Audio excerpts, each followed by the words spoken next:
Salut les investisseurs malins, j'espère que tu vas bien, je m'appelle Gabriel Jarosson. Aujourd'hui, je vais te parler d'un sujet important, c'est la fiscalité des crypto-monnaies en France et notamment ce qui est en train d'être décidé pour 2019. Donc si tu as des crypto-monnaies, eh bien ça te concerne. On va parler de tout ça ensemble. Avant de commencer, si c'est ta première fois ici, je t'invite bien sûr à cliquer sur le bouton s'abonner juste en dessous de cette vidéo pour t'abonner à la chaîne YouTube Léonis, ne rater aucune de mes vidéos et rejoindre plusieurs milliers d'investisseurs malins. C'est parti.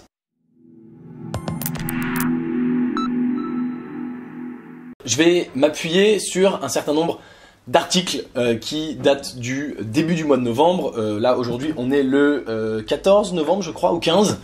Donc c'est du tout récent et c'est des choses qui sont en cours de validation auprès de l'État français. Donc rien n'est absolument définitif, mais a priori si des journaux comme Capital qu'ici ou Les Échos qu'on va voir en parlent, c'est que c'est effectivement très probable que ça termine comme ça. Et c'est donc pour savoir ce qui va se passer sur tes crypto-monnaies. Et donc tu le vois ici dans le titre, le point principal de cette vidéo à retenir, c'est la flat tax à 30% dès 2019 et l'exonération entre crypto. Alors on va rentrer un petit peu plus dans le détail.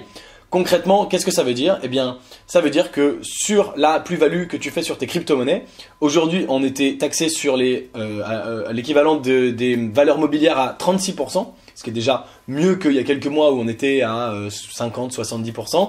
Et bien là, on va arriver à la flat tax, ce qui s'appelle le PFU, prélèvement forfaitaire unique, qui comprend les prélèvements sociaux plus un deuxième truc, plus quelque chose qui est écrit là.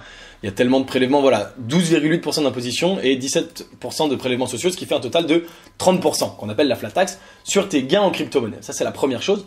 La deuxième chose, c'est une exonération entre les cryptos, et ça, c'est très intéressant. Tu vas voir pourquoi dans quelques instants.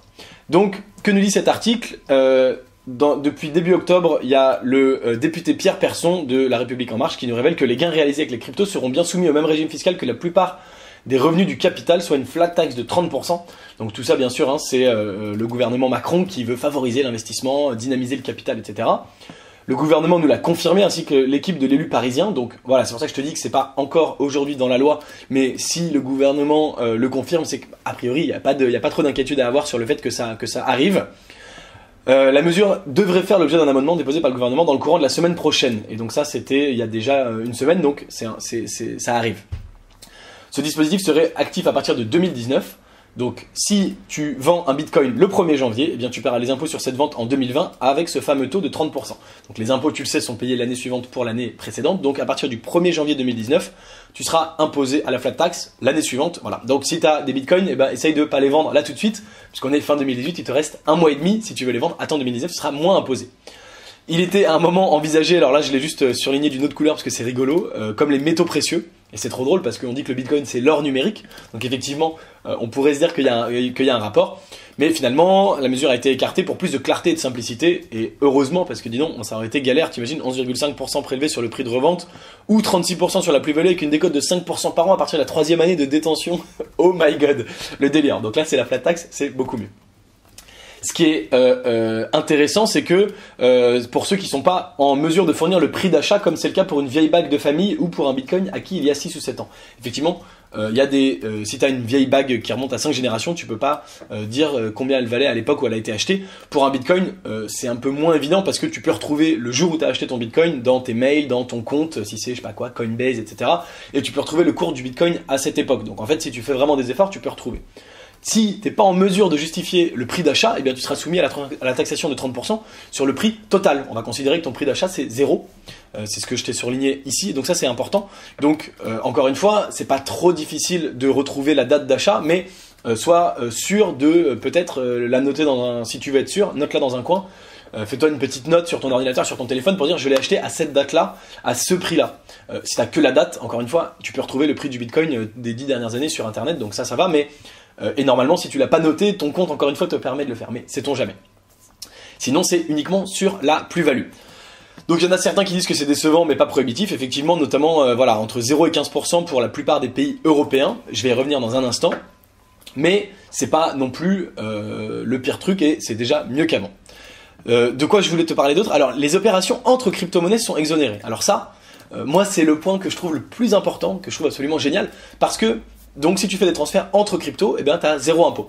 Ce que ça veut dire, c'est que tu peux aller acheter tout un tas de altcoins, tu peux aller acheter tout un tas de petites crypto-monnaies sur lesquelles tu vas peut-être gagner plus que sur le Bitcoin. Hein. Tu sais, les altcoins, on les compare avec l'euro, et on les compare aussi avec le Bitcoin en se disant, bah, est-ce que j'aurais mieux fait d'acheter du Bitcoin ou d'acheter une altcoin?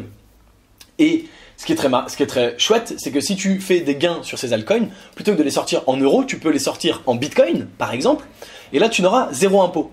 Alors, l'État français se dit oui, et si à un moment il veut sortir son argent en euros pour l'utiliser concrètement dans la vie de tous les jours, là on va le taxer, ça revient au même. Et à mon avis, il se trompe, puisque je pense que de plus en plus, il va être possible d'utiliser tes bitcoins dans la vie quotidienne. Déjà aujourd'hui, tu peux réserver des billets d'avion avec tes bitcoins, tu peux acheter sur Amazon avec tes bitcoins. J'ai fait une vidéo à ce sujet, je te la mets en lien ici dans l'angle, qui s'appelle comment utiliser tes bitcoins au quotidien ou comment dépenser tes bitcoins, je crois. Donc, tu peux aujourd'hui acheter ce que tu veux sur Amazon, un écran plat, je sais pas quoi, un nouvel iPhone. Tu peux pas encore acheter une voiture, mais ça va peut-être venir. Tu peux te payer un billet d'avion pour l'autre bout du monde et un hôtel, tout ça en Bitcoin avec absolument zéro impôt.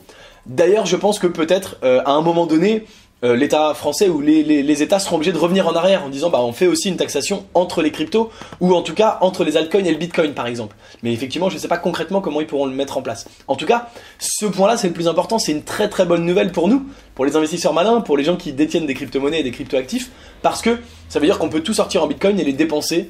Et encore une fois, ça c'est aujourd'hui au moment où je fais cette vidéo, mais de plus en plus il va y avoir des possibilités d'utiliser tes bitcoins. Il y a depuis des mois, tu le sais peut-être, des rumeurs qui diraient que Amazon va accepter directement les bitcoins. Les points de vente en magasin, ça avance aussi notamment avec Square aux États-Unis. Donc on pourra probablement faire tout ce qu'on veut dans quelques mois, dans quelques années avec nos bitcoins sans être taxé. Peut-être que du coup ils seront obligés de revenir en arrière. En attendant, il faut profiter de ça et c'est vraiment super intéressant. Je voulais te montrer deux autres choses pour terminer. Donc premièrement cet article sur les échos qui date de la même chose, hein. L'autre c'était le 7 novembre et lui c'est le 6 et qui dit, alors oui c'est bon, et qui dit la même chose. Ah mais j'ai fini mes articles, oh le petit salaud, il y a 2 secondes j'avais préparé mon truc et là il me dit que je dois payer pour les échos. Oh c'est vilain ça les échos. Bref, il disait que la fiscalité sur les ICO, elle était différente, elle était intéressante pour les entreprises et notamment que ça permettait aux entreprises de provisionner les gains en ICO tant qu'ils n'étaient pas utilisés de façon concrète, tant qu'ils n'étaient pas dépensés pour des services, pour des embauches, etc., tant qu'ils n'étaient pas à nouveau transférés en euros. Donc à nouveau, c'est plutôt bien pour les entreprises. Ça veut dire qu'elles ne seront pas forcément taxées puisque ça ne rentre pas dans le chiffre d'affaires, donc c'est super. Et ça veut aussi dire qu'à nouveau pour les entreprises, il y a peut-être moyen un petit peu de magouiller. Je vais pas rester sur le site des échos parce qu'ils sont méchants, donc je veux pas leur faire de pub. Qu'il y a peut-être un tout petit peu moyen de magouiller pour les entreprises, à savoir que si tu dépenses de l'argent directement en crypto, que tu le convertis pas en euros pour acheter des biens et des services, et ben peut-être que tu peux ne jamais être taxé. Or, à nouveau, c'est de plus en plus facile de payer des biens et des services en crypto-monnaie. Je pense notamment à ce fameux service qui te permet de payer les salaires de tes salariés en crypto-monnaie directement. Je me demande si c'est pas BitWages ou quelque chose comme ça. Qui te permet de... Ouais, c'est ça, BitWage. Donc, qui te permet de payer tes salariés en crypto-monnaie. Donc, wage, c'est les salaires et bit comme Bitcoin, comme les cryptos. Et donc, eh ben, si tu fais une ICO et que tu embauches 20 personnes, mais que tu les payes en crypto, peut-être que tu ne seras pas taxé par l'État français. À voir exactement si c'est possible ou pas. Mais c'est à nouveau plutôt intéressant pour les boîtes. Et ça permet de passer un petit peu entre les gouttes d'eau. Ce qui est... Enfin, il y a à condition bien sûr de le faire légalement, mais ce qui est bien parce qu'évidemment, bah, moins c'est taxé, plus ce sera utilisé, plus ce sera pratique, etc. etc. Donc voilà pour cet article des échos qui ne veut pas nous le montrer, c'est très vilain. Et le dernier truc que je voulais te montrer pour terminer, c'est donc le site Cryptonaut qui à nouveau parle de la même news, parle de la même chose, mais qui te montre cette carte d'Europe de la taxation. Une carte de l'imposition sur les crypto-monnaies en Europe. Et donc tu vois que plus c'est clair, donc quand c'est vert très très clair comme ça, on voit en Allemagne c'est 0%. Ensuite on a 1 à 9, 10 à 20, 20 à 30, 30 à 37. Et donc, enfin 20 à 29 et 30 à 37. Donc tu vois que la France, c'est le plus foncé. On a aussi l'Irlande ici. Ça doit être la Norvège. Je suis un peu nul en géographie. Et ça, je sais pas ce que c'est peut-être la Hongrie. Ça c'est l'Autriche. Bon, mes cours de géo me rattrapent. En tout cas, tu vois que la France, c'est le plus foncé. Donc, comme d'habitude, on a beaucoup de pays qui sont entre 10 et 20 et on a beaucoup de pays qui sont à 0%. On a ici l'Allemagne, la Suisse, l'Italie, la Belgique, le Danemark ici, et ça doit être les Pays-Bas. J'espère que je dis pas de conneries, non, je crois que c'est ça, et le Portugal. Donc, tu vois que on est à nouveau les mauvais élèves. comme d'habitude. J'en suis pas ravi évidemment, c'est pas grave, en tout cas la France se veut, c'est trop drôle, le pays d'accueil des ICO, le pays de rêve de la crypto-monnaie, c'est pas encore ça, mais ça va dans le bon sens, et en tout cas, toutes ces nouvelles, et surtout cette nouvelle-là, les opérations entre crypto-monnaies devraient être exonérées, c'est bien sûr une bonne nouvelle pour les investisseurs malins. Voilà pour la fiscalité de 2019, dis-moi en commentaire ce que t'en penses, est-ce que tu penses que c'est une bonne, une mauvaise mesure, est-ce que tu penses que, est-ce que t'es content, est-ce que t'es pas content de cette nouvelle réglementation? Peut-être, dis-moi si tu veux bien nous partager ce que tu vas faire, toi, avec tes crypto-monnaies. Est-ce que tu vas vendre pour du Bitcoin? Est-ce que tu vas vendre pour de l'euro et profiter de cette flat tax? Dis-moi tout ça en commentaire de cette vidéo. Si t'es arrivé jusqu'ici, eh bien, c'est que la vidéo t'a plu. En tout cas, je l'espère. Si c'est le cas, mets-moi un like. Je t'invite bien sûr à t'abonner à la chaîne Léonis si c'est pas encore fait. Et je te dis à très vite pour une prochaine vidéo. En attendant la prochaine, tu peux regarder une vidéo suivante de moi au-dessus de ma tête. Ciao!